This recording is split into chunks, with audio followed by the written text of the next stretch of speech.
If you're a homeowner in East Dallas or looking to become one, you're going to want to listen up because I'm sharing the one and only clickbait and bull-free housing market update that you will find on this or any other social platform. Stay tuned for an update that delivers the straight goods on housing sales, hidden opportunities, and insights from someone who actually works in the East Dallas housing market every day. Before we get started, let's take a minute to specify what areas are considered to be East Dallas. Basically, this market update includes all single-family homes from Central Expressway to the eastern border of Dallas and from Northwest Highway down to I-30. Here's how it breaks down by zip code. East Dallas includes 75206, 75204, 75214, 75218, 75228, and a very small portion of 75223. All right. From a high-level perspective, in October, there was a 3.1 month supply of single-family homes available for sale in East Dallas. Now, if you've watched my market update videos in the past, then you know that the amount of supply and how quickly it's selling determines whether we are in a seller's market or a market that's more balanced between seller supply and buyer demand, or if we're in a buyer's market. 3.1 months of inventory is usually indicative of a seller's market, but to truly understand the micro markets within East Dallas, I broke down inventory or supply by zip code. So in October in 75204, there was a 4.5 month supply of homes for sale, which was up from 4.2 months in September. Last year at this time, inventory sat at only 2 months. This part of East Dallas could be headed toward a more balanced market as inventory has ticked up for the past 2 consecutive months.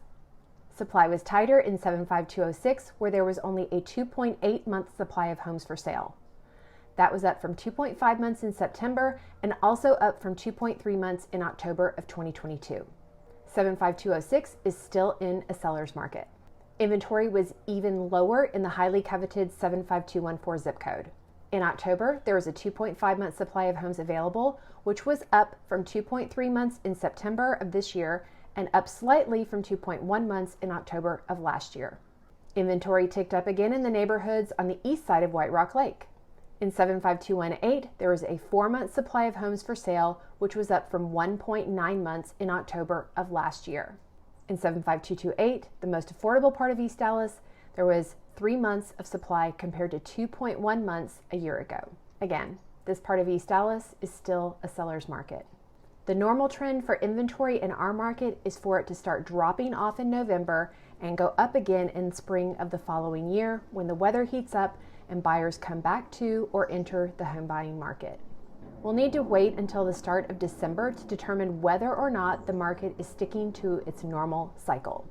If inventory continues to trend up in some of these micro markets, then that will obviously be advantageous to home buyers. So now we know that inventory varies between the different parts of East Dallas and that some areas are in or headed more toward a more balanced market while others remain firmly in seller's market territory. So how many days did it take for a listed home to go under contract? Well, for all of East Dallas, it took 32 days on average for a home to go under contract.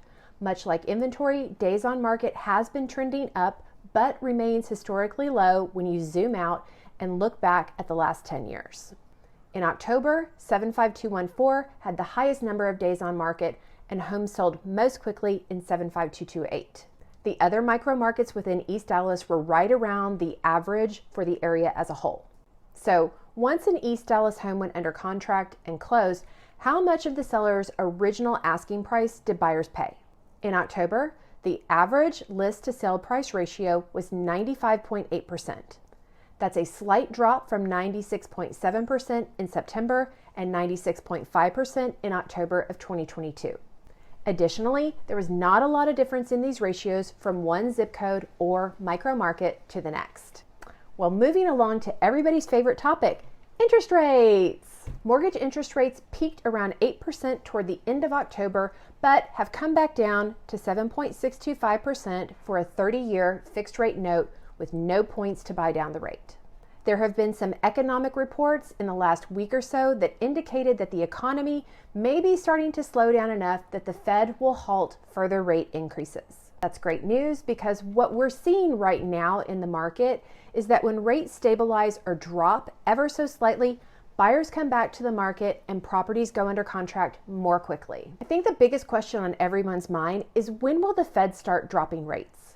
Right now, mortgage rate experts are forecasting that the Fed will not start cutting rates until the second half of 2024. So what impact did changes in inventory, days on market, and interest rates have on home sale prices in October? Last month, the average sale price for a home in East Dallas was $769,000. That's up from $717,000 in September and down about $10,000 year over year. You know, to really understand sale prices and how they've changed year over year, we need to break it down by zip code or micro market. In 75204, the average sale price in October was $664,000, which was up about 5.5% year over year. In 75206, the average sale price was $1.15 million, which was up 22.5% year over year. In 75214, the average sale price was $1.1 million, which was 7% lower than October of 2022.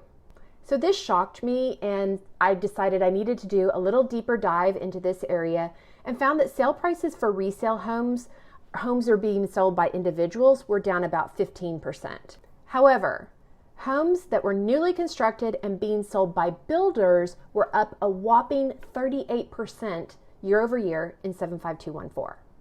In 75218, the average sale price was $670,000, up 13.6% from October of 2022. And lastly, in 75228, the average sale price was $360,000, which was nearly 5% higher than the same time last year. So overall, sale prices are still up despite more inventory, more days on market, and higher interest rates.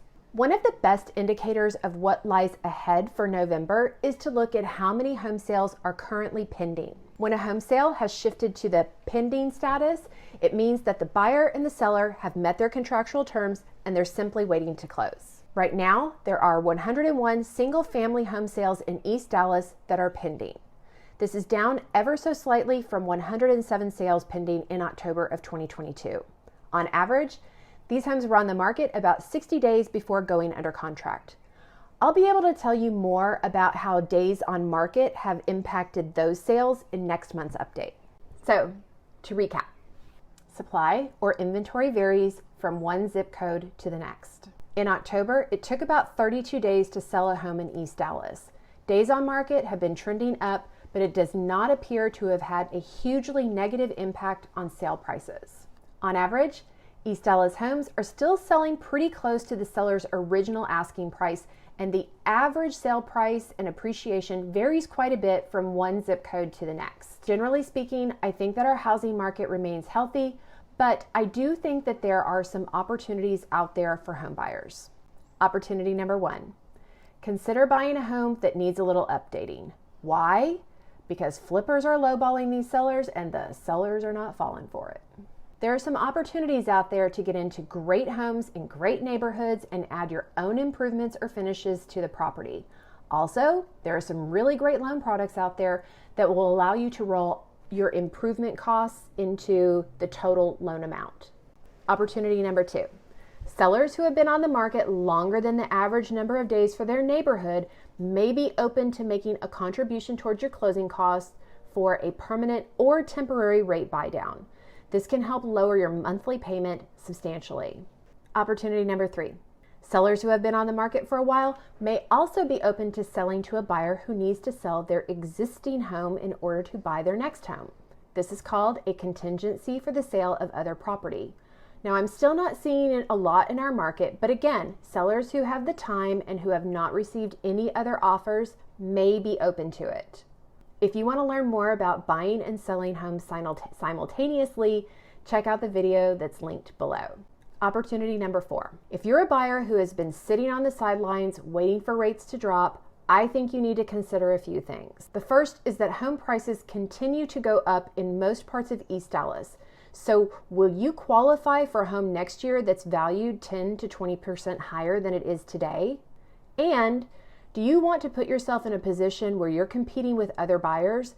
Because when rates start to drop, all of the other people who are sitting on the sidelines are going to get in the game, and we will see multiple offer situations where sellers are calling for highest and best and buyers are having to go over list price. One of the lenders I follow did a really great video explaining this. So if you want to check that out, click on the link below for recommended videos. So as you process this information, it's really important to understand that macro level statistics really only scratch the surface of market activity. The bottom line is that whether you're buying or selling, your situation is unique, and a general market update should be taken with a grain of salt. If you want an accurate market analysis for your home, or you're thinking of buying and want to know more about that process, you can either request a free, no obligation market evaluation or book a call with me to have a no pressure conversation about your options. I'll always just give you the straight goods so that you're informed to make the best decision that's right for you based on your personal situation. If you think that would be helpful, contact me directly so that we can set up a call. Otherwise, feel free to check out my other videos, and I'll be back next month with another free market update. Thanks for watching. Have a great day. I'll see you next month.